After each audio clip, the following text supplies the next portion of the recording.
நடக்குது. எங்க வந்து கண்டினியூஸா எங்க நடந்துட்டு இருக்கு. இது கூட அந்த லாஸ்ட் வீக் நடந்த ஒரு அந்த 3 வயசு குழந்தைக்கு வந்து பாத்தீங்கன்னா அது வந்து அந்த குழந்தையே தப்பா நடந்திருக்கு.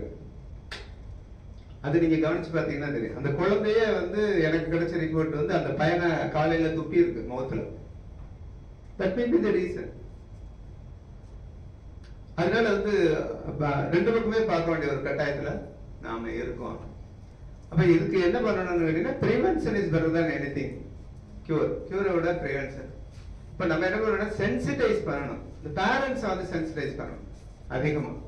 குழந்தைகளுக்கு இது மாதிரி சொல்லிக் கொடுங்க. டிஆர்ஓ சொன்ன மாதிரி அங்கங்க இப்ப நான் என்னென்ன பண்ணிட்டு இருக்கீங்கன்னு நான் கேட்டுக்கிட்டு இருந்தேன். அப்ப சொன்னாங்க வந்து அந்த அங்கன்வாடி பணியாளர்கள், அதுக்கப்புறம் வந்து விஹெச்என், அவங்க எல்லாம் வந்து நம்ம வந்து சென்சிடைசேஷன் பண்ணணும். சரி, நம்ம வந்து we have to improve and enhance the sensitization to the வந்து parents. ஏன்னா குழந்தைகளுக்கு நம்ம போய் டைரக்டா பண்ண முடியாது. குழந்தைகள் நமக்கு நம்மளால டீச் பண்ண முடியாது. அது பேரண்ட்ஸ் தான் டீச் பண்ண முடியும். சின்ன குழந்தைகள் 2 வயசு 3 வயசு குழந்தைய போய் நம்ம கூப்பிட்டுட்டு நம்ம டீச் பண்றது கஷ்டம். பேரண்ட்ஸ் தான் பண்ணணும்.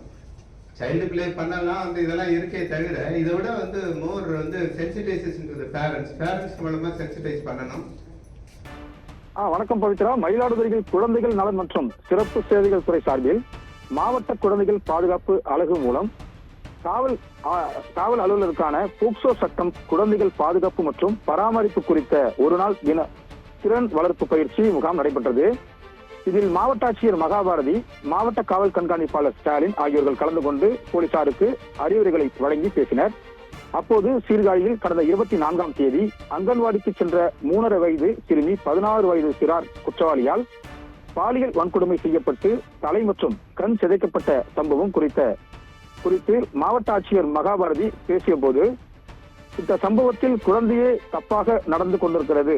எனக்கு கிடைத்த ரிப்போர்ட்டின் படி அந்த குழந்தை சிறுவனின் முகத்தில் எச்சி துப்பியுள்ளது. அதுதான் காரணம். எனவே 2 தரப்பிலும் பார்க்க வேண்டிய கட்டாயத்தில் நாம் இருக்கிறோம். இது போன்ற விஷயங்களை குழந்தைகளுக்கு சொல்லித் தருவது குறித்து பெற்றோர்களுக்கு உணர வைக்க வேண்டும் என சர்ச்சை ஏற்படுத்தும் விதத்தில் பேசியுள்ளார். 3.5 வயது சிறுவனின் முகத்தில் துப்பியதால் தான் பாலியல் வன்கொடுமைக்கு காரணம் என மாவட்ட ஆட்சியர் பேசியது பரபரப்பை ஏற்படுத்தியுள்ளது. பவித்ரா.